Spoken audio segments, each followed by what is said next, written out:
Welcome back to the Grand Solar Minimum channel. Today is Friday, January 26th, 2018.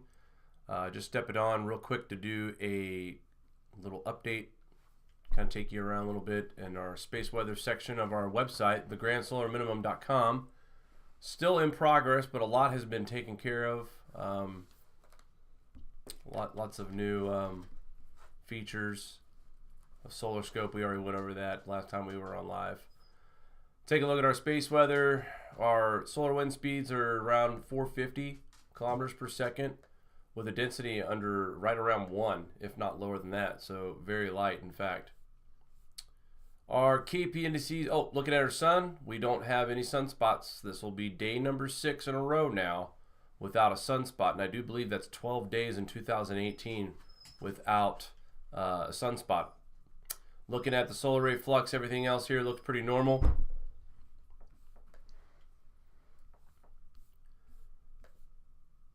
Looking at our LASCO, there's Venus coming around the bend. And of course, SDO, taking a look to see if we have any coronal holes forming. And just the weak center of the planet right now, where we see the weak corona. So no major coronal holes to report on at this time. Everything looks pretty quiet. KP indices are low today. We have a little forecaster up here that actually goes through and tells us. And today the greatest observed was 3. That was our max. They expect levels to stay around 3 tomorrow on the 27th. And as we go ahead forward to the 28th, we're looking at a 2 to 1. So things are going to be quieting down. They don't expect any kind of geomagnetic storms to happen over the next several days. So we are in a minimum. It's going to be quiet. Let me go over here to windy.com, and I want to start doing this a little bit more instead of the typical GFS where we go out 2 weeks and try to make people aware of weather that's 2.5 weeks away. Instead, I think it's best that we concentrate on the forecasts that are best fine-tuned. And that being said, I've always said that I believe in looking at the weather forecast, not trusting out past 4 or 5 days. So with that being said, I've got a map here of windy.com, and you guys are probably wondering what these little cameras are. These are webcams for particular spots. Not all of them have it, obviously, but you get to click in on it. It'll show you their temperatures. Looks like pretty much the daily stats for the entire day and the prediction. Of course, the forecast, it's got wind speeds, wind gusts. So very new feature. I don't know how long it's been on here. I think this is an accident if it's been on here before. I turned it on. Did you? It's a feature that you actually turn on. Okay, so sorry about that, no, thanks to my producer, I'm now aware of a live look in at our weather situation. So that's kind of neat to look at. All right, so we'll go ahead and start off with Friday, which is right now, obviously. Pretty quiet. We see some light rain move through by Saturday into Sunday. And here's where we thought in the Northeast we would get some snow on the 29th. And as you guys can see, I mean, we got a system building up in the Central Plains here coming across the country. But there's rain on Monday, and we get a little bit of a cool down after that. And then we've got some more moisture coming on the 31st. See if I can get that to define. That's better.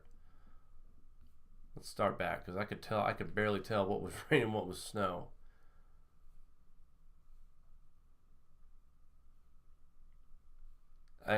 Considering the action that we've seen this winter so far, this is not as bad as it has been. We see a little storm system move off on the 27th off the East Coast. But what I really want to focus in, folks, is this area up here in Washington and Oregon, the very tip of the northwest of the United States. If you guys pay attention to this radar loop, there is nonstop moisture being forecasted in the northwest part of our country, and it's not going to stop. So they are really into their rainy season. Now, I know it rains a lot out there, but I just wanted to point that out. And thankfully, we don't see a lot of rain from Northern California or the middle of California either. So far, so good, but that could change. But this going all the way to February 3rd, I mean, for the most part, from what we've been used to this year, and right here on the 4th is where we start to see our first big storm with this Arctic push. Okay, we got rain off into the Atlantic off the East Coast here, South Carolina and Georgia. But as you see, we've got a big band of snow forming across the northern plains into the Midwest, into the Great Lakes, and this is predicted to move into the northeast part of the United States. Now, actually, some of the suggested forecasts on the GFS has this system in the southeast combined with this system up here in the Midwest and form a pretty big storm. I'll look at our temperatures real quick before we move on. And actually, there is one thing I do want to point out on GFS, which I'll go straight to there here after I'm done with this. Taking a look at our temperatures across the country right now, this is pretty nice for us. We've had cold everywhere, and places like Ohio, Indiana, Kentucky, they're starting to feel like normal weather right now in the 30s and 40s. But as we get into Saturday, we see that mild air tries to hang on, and then right as we start getting into Sunday, we start to see a bit of a cooling trend, and it fights its way down. By Sunday, Monday morning, we're back to half of the country at freezing again. This Arctic air, you guys see it all bottled up here in Canada, Ontario, Winnipeg, it's hanging out. That cold line gets pushed farther south. And then by the 30th, this is where it gets interesting. The GFS shows this too. Actually, this is the GFS. I meant the ECMWF shows this as well. They're suggesting by the late January, another temperature rise in the 40s before it gets cold again. In fact, now we're expecting the Arctic air to come after the 1st, 2nd, and 3rd of February, which right now we're on the 3rd. As you see that cold air trying to make its way south. And, you know, the GFS is really suggesting that it's going to be quite a struggle on the 3rd and 4th to get that cold air that they've been predicting for many weeks now. As you see in Canada, all that Arctic air, that below 20 degree stuff is still bottled up north.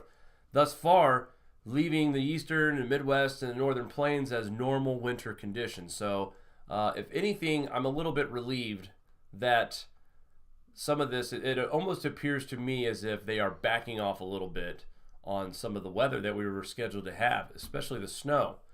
I want to take a look real quick at the GFS. This is important here on the tropical tidbits. Something I watched the other night, and as I'm zooming through here, take a look at the northwest. As I said earlier, you see the precipitation just constantly flowing in, but something really weird I've never seen before, and I guess I don't pay attention that much, but right here on the 3rd of February, take a look at Canada here. Look at how these lines are almost right on top of each other. Sorry about that. And again, here in the Northeast too, as the 3rd of February, we get a big snowstorm system. This looks like a monster right here. But the lines are tight here, but not as tight as they are up in Canada. And yesterday they were showing this pressure bars being really tight throughout the United States. And here you see it on the 4th of February. And again, the GFS is lightening up. We're looking at the plains right now, Nebraska, Kansas, Utah, Idaho, Montana. These lines were a lot closer together. So I'm really glad to see that forecast kind of backing off. But then again, as you move into the 5th, we start to see that development again of those tight lines forming right here in the far northwest of our country. So I'm interested to see, and of course that's a big system that's forming over the 6th. So this is the interesting part.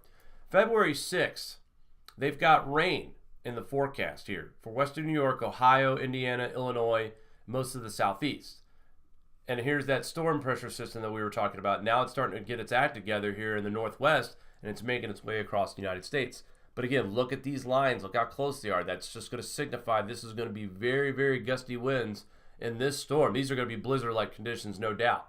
But what I'm kind of struck by is that for several weeks now, we've been predicting this Arctic front to push down and bring us cold airs below, or cold temperatures below average for the next several days. In fact, some are saying into mid-March. But the latest GFS has the precipitation anyway. I mean, we're in Wednesday, and it's warm enough to still be raining. Move into Thursday morning. Now this thing turns into a major winter storm, and by Thursday midday, we start to see the change of snow to rain in the northeast and Ohio, and all that rain is going to be in the south, where it should be. The storm moves out of here by the 9th. By the 10th, we are quiet. And this might be, honestly, the kind of winter that we've had this year so far. I know just up here in the northeast, to see this. Now, this is a long time out. We still got a couple weeks away from this date. But I watched this model a lot, and 2 days ago, just 2 days ago, we were having snowstorm after snowstorm after snowstorm. Now, some of these models are suggesting that we might have a slight warm-up in the middle of this Arctic front that's supposed to be coming down. This month is predicted to be one of the worst of the winter for most of the country, and especially us up here in the Northeast as well. But I'm going to go ahead and run the temperatures, even though I just wanted to show you the difference between the windy and the GFS on tropical tidbits. But they suggest here, January 30th, temperatures are in the 20s. By the 1st, we're creeping back into the mid-30s and almost touching 40 before the 3rd.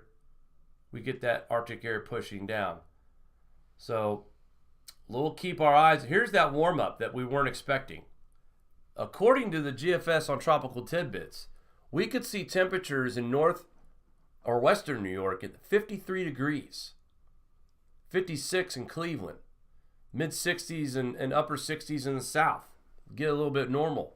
But then we see those negative temperatures across Montana, Minnesota, Idaho, Wyoming, North Dakota, South Dakota. You guys will get that Arctic blast for sure. But the difference in this pattern here is what we were seeing was a ridge that was starting up here in the northwest corner and moving down like a roller coaster, okay? Now we're not seeing that. The front has changed a little bit, and it's protecting the East Coast from what we originally thought was going to be by the 8th, the 9th, and 10th of February. We thought for sure we were going to be in some deep cold up here in the Northeast. And, of course, as I move forward, by the 9th, we're looking at temperatures in the 20s and teens.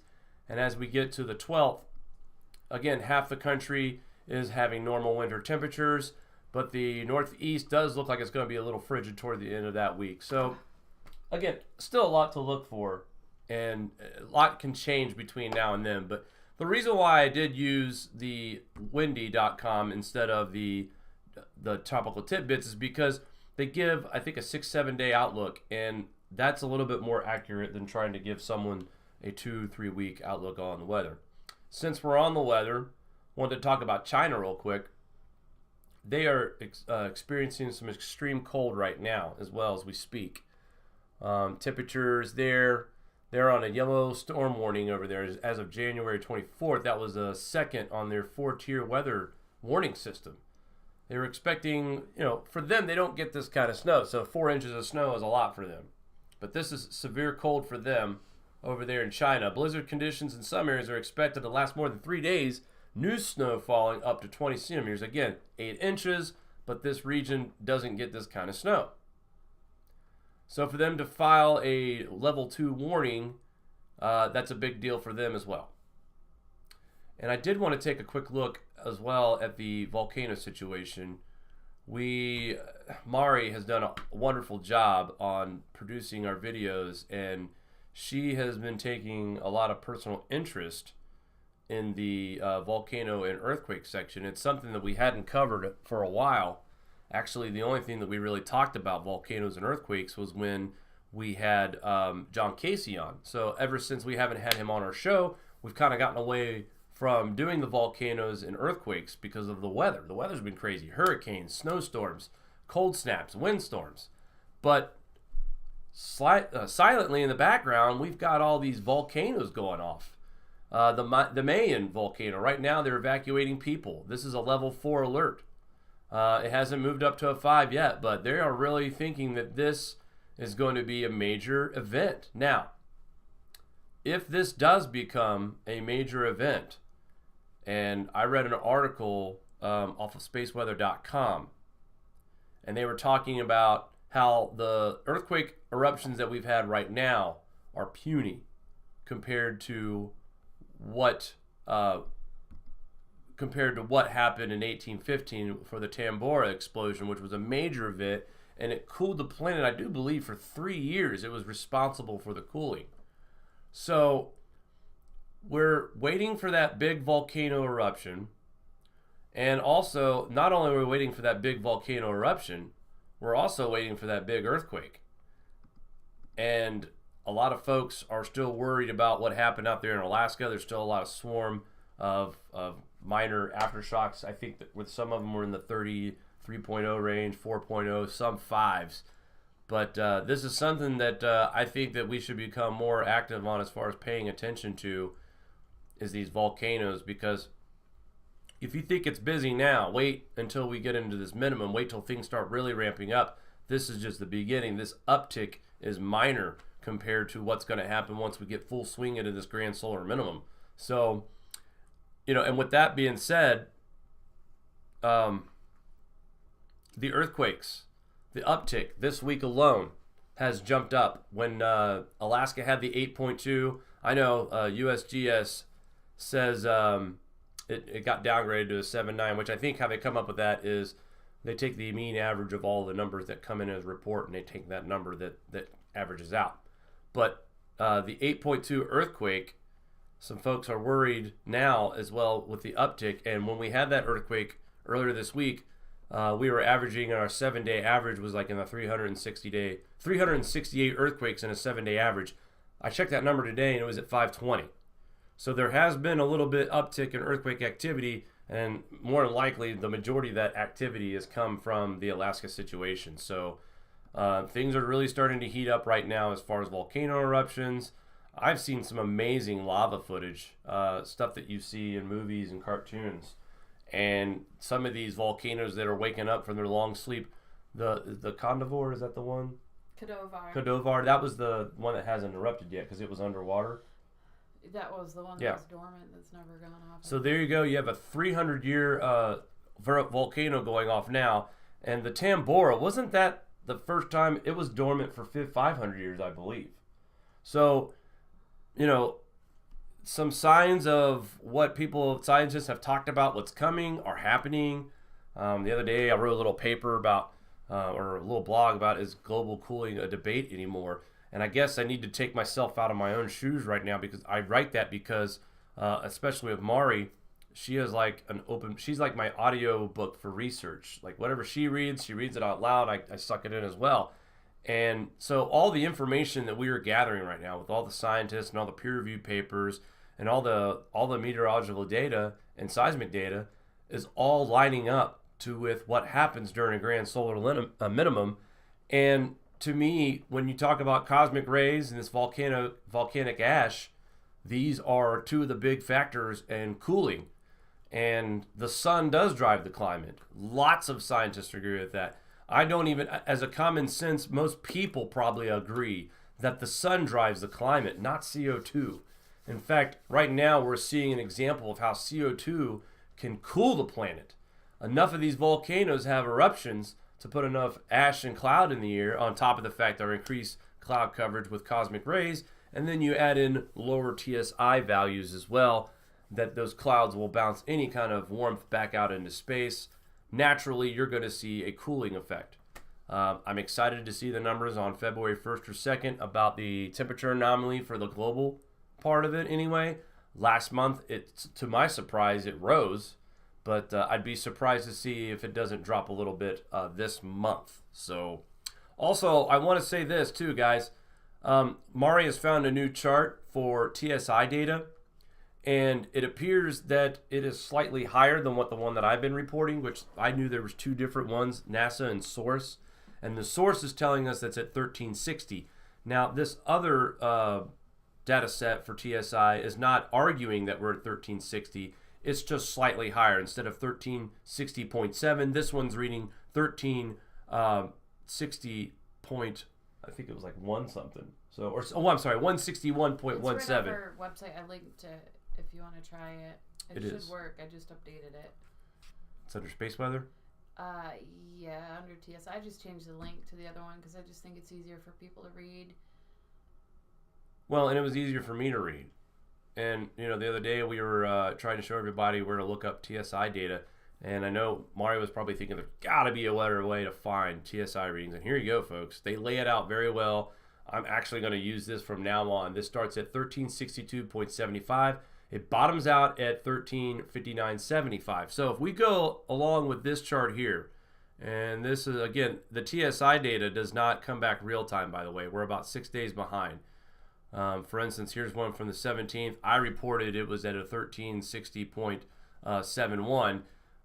this source here will tell us that it was a 1361.1. So, I mean, we're talking about fine hairs here, guys. This is not like way off. This is not bad data. This, to me, just seems like it's a little bit easier. And if you sell, I can move my cursor. It'll move the date. It'll tell me the reading. But Mari and I were doing some research today, and we were going over what Casey had said in the interview. And the thing that we need to worry about, guys, look at this. From January of 2015, look at the TSI values. I mean, this to me is an obvious slope. You see the peak back here in 14, okay?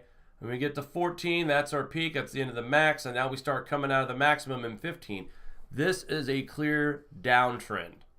And if we get a downtrend in the TSI, that means we get less radiation, less warmth. So I don't understand what the confusion can possibly be when people see that our TSI numbers are actually trending lower and lower by the year. And the prediction, or not the prediction, but I guess the alarm button is when we start seeing averages of 1360 consistently. And right now we're not there, according to this chart. We got there in September. Well, we also had a very weird, and I want to say this. I remember this. If you look here, this says September 5th of 2017, which was right around our first major hurricane, and our TSI levels dropped like a rock, under 1360 for the first time since 2014. So, but I think from now on, we've got it in our links. I think this is the site that we were going to go ahead and show our TSI data from now on, because I think this is just really easy to read. Plus, it just, I mean, the graph spells it out for us. The sheet that I've been showing everybody on our solar updates were pretty hard to find the numbers. You have to decipher through a page full of nothing but numbers. So I think this is pretty much clear and right to the point. And Mari, thank you again for finding these wonderful sites and information that you find for me all the time. I appreciate it. You are welcome, Jake. All right, guys. Well, that's it for today's update. We'll continue to keep up to date with the weather around here. We'll watch the earthquakes and volcanoes like always. So if there's anything that will be of importance, of course, stay here at Grand Solar Minimum channel. We will come through with any breaking news or any updates that is of relevance. All right, guys, we'll talk soon. Through and tells us. And today the greatest observed was 3. That was our max. They expect levels to stay around 3 tomorrow on the 27th. And as we go ahead forward to the 28th, we're looking at a 2 to 1. So things are going to be quieting down. They don't expect any kind of geomagnetic storms to happen over the next several days. So we are in a minimum. It's going to be quiet. Let me go over here to windy.com, and I want to start doing this a little bit more instead of the typical GFS where we go out 2 weeks and try to make people aware of weather that's 2.5 weeks away.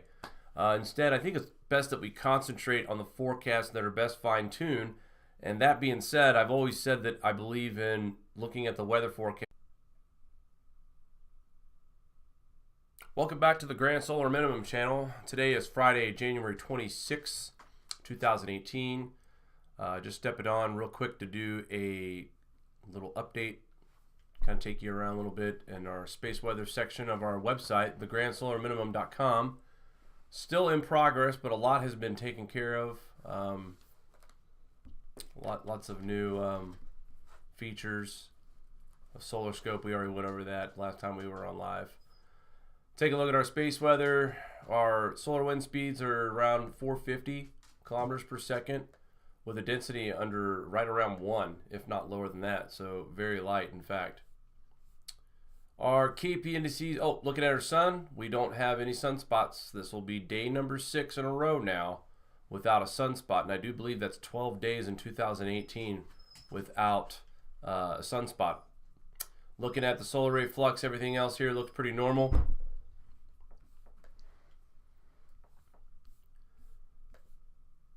Looking at our LASCO, there's Venus coming around the bend. And of course, SDO, taking a look to see if we have any coronal holes forming. And just the weak center of the planet right now, where we see the weak corona. So no major coronal holes to report on at this time. Everything looks pretty quiet. KP indices are low today. We have a little forecaster up here that actually goes past not trusting out past 4 or 5 days. So with that being said, I've got a map here of windy.com, and you guys are probably wondering what these little cameras are. These are webcams for particular spots. Not all of them have it, obviously, but you get to click in on it. It'll show you their temperatures. Looks like pretty much the daily stats for the entire day and the prediction. Of course, the forecast. It's got wind speeds, wind gusts. So very new feature. I don't know how long it's been on here. I think this is an accident if it's been on here before. I turned it on. Did you? It's a feature that you actually turn on. Okay, so sorry about that, no, thanks to my producer, I'm now aware of a live look in at our weather situation. So that's kind of neat to look at.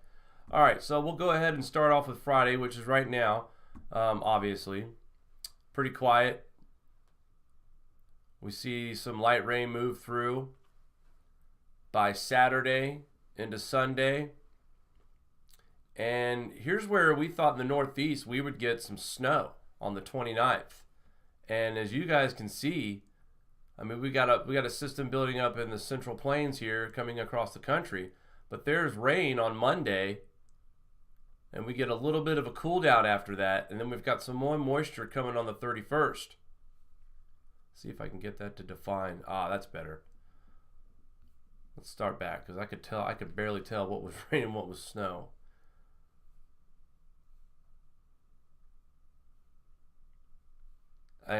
Considering the action that we've seen